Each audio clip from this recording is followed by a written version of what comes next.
If you believe the propaganda by the United States about itself, it is the role model of democracy. Washington claims to be populated by trustworthy politicians who do the right thing. But the public aren't so sure. They're not happy about the fact that their politicians have time and again committed the country to often difficult, troublesome and violent international situations. Many objected to the intervention in Afghanistan. Others feel uneasy about the ongoing problems in Iraq, where the war has cost thousands of American lives and billions of American dollars. On the home front, internal social and economic problems continue to cause misery and hardship to the residents of America itself. As the world drifts away from depending on the USA, doubts in America about its internal affairs risk making Washington even less certain in its footing upon the world stage. So do the American people feel that the colossal military investment is worth it? Do they feel that Capitol Hill is in touch with the problems of ordinary Americans? And which politicians do they distrust the most? These are the simple questions we sought to answer, and we began by asking the public whether they trusted their government on decisions involving military intervention in places like Afghanistan and Iraq, where the goals of peace and stability clearly have not been met. Here's what they said. Not particularly, because we kind of went in there and then we were like, we're gonna do this, and then we just kind of stuck around not doing anything. I think originally our goals were really kind of well thought out and well intentioned, and then it kind of devolved into what it is now. I don't think that the government is going about it correctly. I think that it is helpful for Western countries to be involved in what's happening in the Middle East, but I'm not so sure that the government is going about it the right way. I'm becoming more confident in our government. Over the past couple years, I've had personal experience because my ex-husband was in the military, so I've seen the process firsthand, and I see the good work that's being done. It depends on the severity of the situation, and because sometimes I feel like most of the decisions that are made are more politically based to gain favor with the public, and it's not more of what is good for each countries. Well, we've been at war pretty much my entire life, so obviously I'm not going to trust our government to take care of things quickly and efficiently. I don't, and I don't think you can fight for peace through violence. I do trust them just because I know that they have more insight than I do, and I don't know what's going on really, so I just believe that they have our best interests at heart, because if they don't, then economically we would crash, and they won't want that either. Our government is controlled by big corporate interests, in my opinion, and the decisions that they make are going to be for the benefit of those corporate interests and not for the interests of peace or democracy. So, mixed answers from the American public. We put the same questions to our experts. I don't trust any government to militarily intervene anywhere in the world unilaterally. The only reason they should intervene unilaterally is if there's 1,000 tanks poised for attack on their border or nuclear-tipped missile aimed at their heartland. Having said that, the United States is the world's greatest economic, military, and political power. It is the world's only superpower. And as such, it is in its national interests that there's political stability in every corner of the globe. And it is in everyone's interest that the United States takes a leading role in securing peace and stability everywhere around the world. But it must be done multilaterally, and they should use their power, their political and military and economic power, to construct multilateral agreements and alliances, especially with people in the region that is most affected. The US doesn't mount wars for peace and stability. It never has, it never will do. It does it because it wants to impose its power on other people. I don't trust them at all, not for a second. So do Americans take the view that they were wise to spend the billions of dollars on these military interventions? Here's what the public said. No, and I don't think they've helped, they haven't helped us. I don't think they've helped anybody in the Middle East. I just think the whole thing's stupid. No, that's not wise. I mean, right now, we should be more focused on our economy instead, because, like, I mean, like, with the government shutdown last year, right, made my dad not have to work for a certain time, made my, you know, put more stress on my family. I think, like, we should work more on our economy instead. Not at all. I think there is a better ways they could have spent that money, both here, and if they wanted to go ahead and spend it overseas, I think there are better things, better projects they could have funneled this money into. Maybe not as much money. That could have gone to something better for our own country, because we're not doing that well. What is the point? We don't even know why we got into this war. Like, they told us that 9/11 was about like terrorist attacks, and then they tell us it's all about the war on terror, and then we find out that it's all about gas. No, I don't think it's wise. I think there's a lot of other things that could be funded, sustainability, products, you know, feeding America when you should be, you know. It's cost of a lot of lives and a lot of pain and suffering, and there's only a very few that benefit, the shareholders and the controlling interests of these large corporations that are profiteering from it. I wouldn't think so. I know there's fear that if we don't spend the money, that things are going to get worse and that we're going to have a more difficult time down the road. But I think I don't know the total money that we've spent, but we've spent billions of dollars in the Middle East, and that's money that we're probably never going to get back and that we could have spent on a lot of other things here. So how smart has American foreign policy been when it comes to military intervention? Our experts said this. They failed. They failed because they were unilateral in their approach. If they had gotten lots of support behind them, constructed something properly, then it would have been a different matter. And that is, you know, the cost, the billions and billions of dollars. If you have a multilateral arrangement, then you're not only going to spread the military risk and the political risk, but you're going to spread the financial risk. It won't cost as much. It just makes sense. And secondly, on that point, if you look at it, the question of post-nation or post-conflict nation building, not enough attention is paid to that by the US and other countries. Afghanistan, the first Afghan war, the one against the Soviet Union, is a perfect example. 10 years the Mujahideen fought against the Russians. They had American support. At the end, the Russians were defeated, they left. So did the Americans. And they left behind a political vacuum. It was quickly filled by extremists from the Taliban and Al-Qaeda. The result was 10 years after the end of the war against Russia, they had a war against the United States. You've got to think of the post-conflict period. When I look at the cost of the wars in Afghanistan and Iraq, it's just horrendous. The amount of good they could have done with that money. If they wanted to destabilise, say, Saddam Hussein or the regime in Afghanistan, why didn't they buy a better life for everyone in those countries rather than kill them?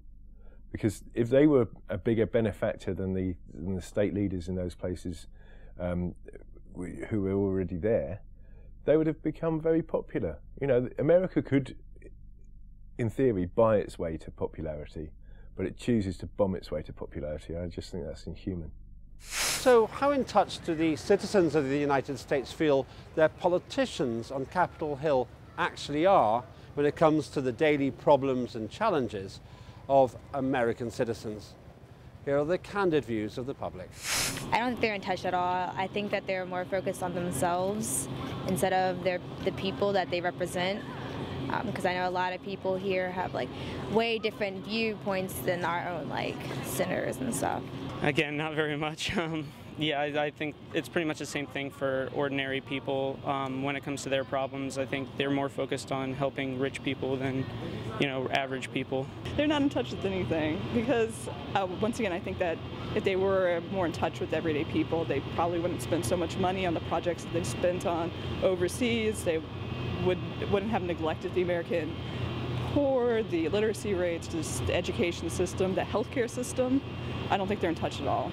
I think privilege and power has a lot to do with money. I think that all these politicians make decisions for people that are so different than them. However, most of the time they haven't even spent a day or a conversation with people that have half of what they have. So I find it kind of hard for these figures to make decisions when they're not informed on the lifestyles of culture and different people in our society, I think they're becoming more increasingly aware. I think people are asking more questions and people are more willing to have their voice heard.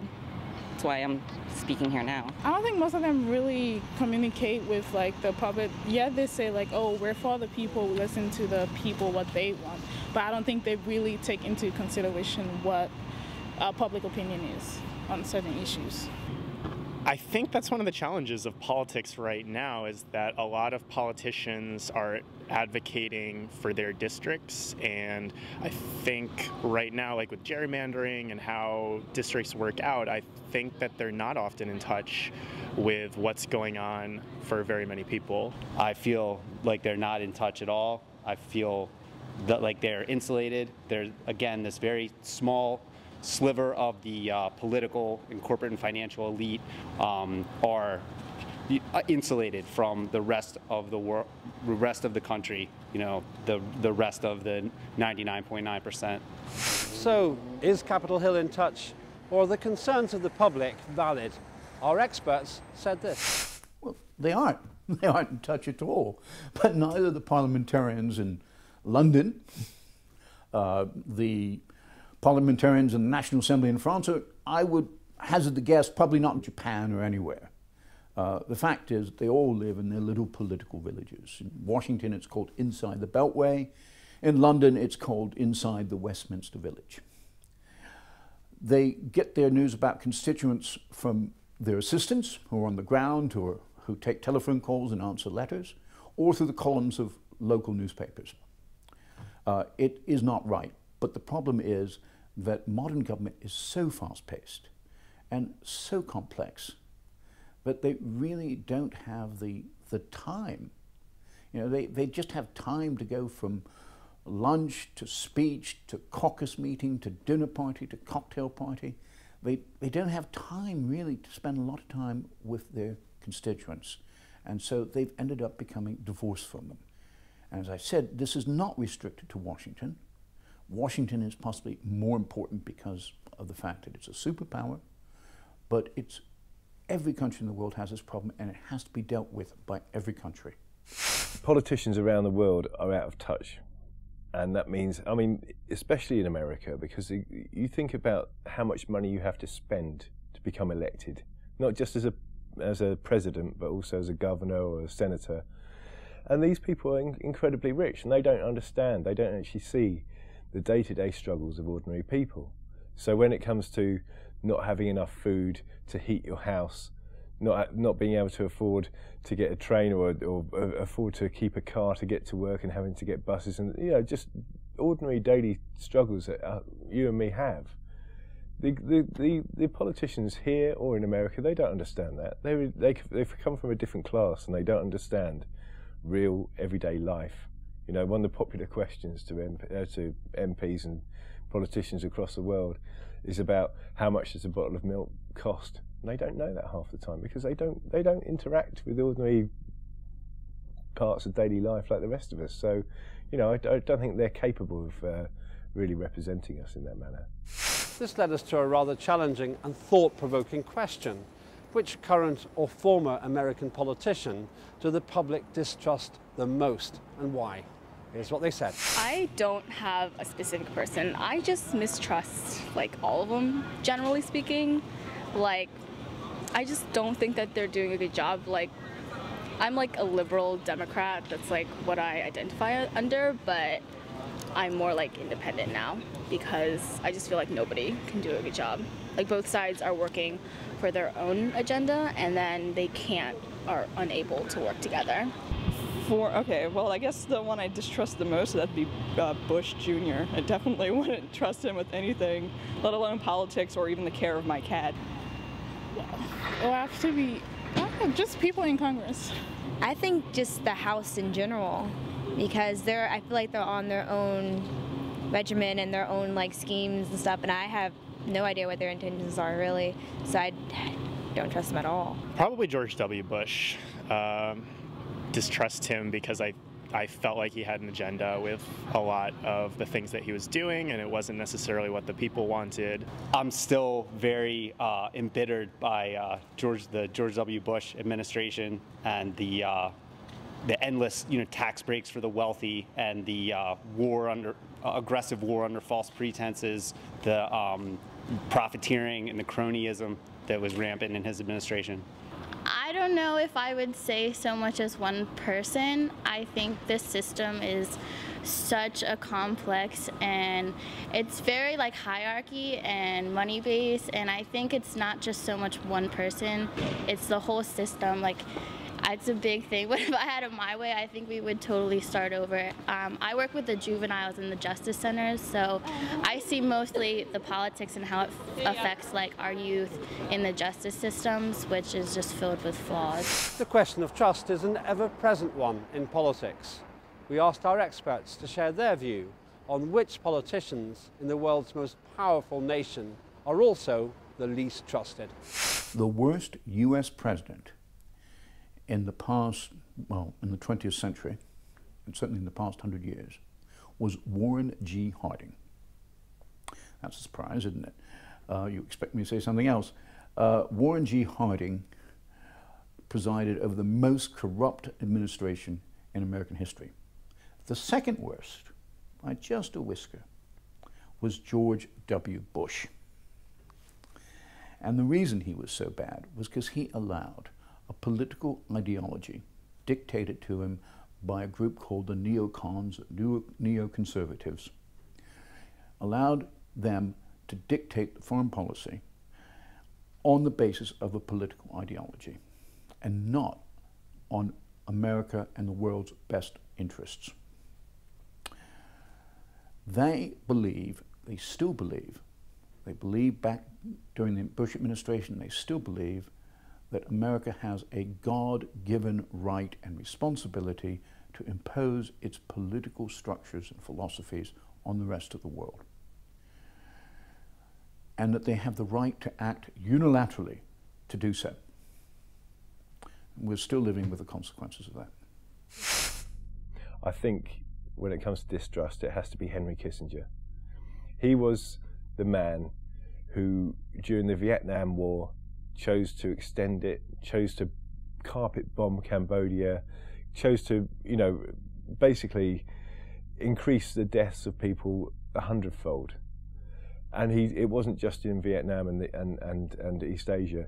There was examples of his brutality and his callousness in Latin America, in Africa, in all of the global South. And I think that man has kind of set the tone for people to follow. So Henry Kissinger has to carry that award himself. But coming carefully, very closely behind him are the two George Bushes and Ronald Reagan, who merits a special mention in distrust because he was one of the architects of neoliberalism, a system which has devastated so many lives. What one thing would you most want to change about the way America is run? That's the question we put to the public. Well, I'd like to have it so that there's less money involved in the elections, and so that it's more so like people's opinions more run it, and I guess probably have more parties too. And use our money wisely instead of like really wasting it. We need a third party. The two-party system is not working. I think that everyone should just chill out over like the petty stuff, because it always seems like we are fighting over things that we shouldn't even have to fight over, like some stuff that the government shouldn't be involved in, like abortion, like pro-life and pro-choice, stuff like that. I wish that the middle class was a lot more involved in the government. I feel like if the middle class was more involved, then the government would help the middle class more. Like, the public opinion should weigh heavily into the laws that are being made, because some laws that the public support don't get passed. They need to get more about the people, honestly, because like even though they say that they are representing America, they really aren't. They need to get down like to where we are and like see how we live and see what we actually want instead of just assuming things. Right now, the gerrymandering process allows for people in Congress basically to choose the people who are electing them, as opposed for the people to choose who they're electing. So I think it gives a huge advantage to people who are already in power. They already have the name recognition and the financial backing of a lot of people. But not only that, but now they get to choose the people who are putting them in power every 10 years when a census is held. They get to choose the people to handpick them to get back into office.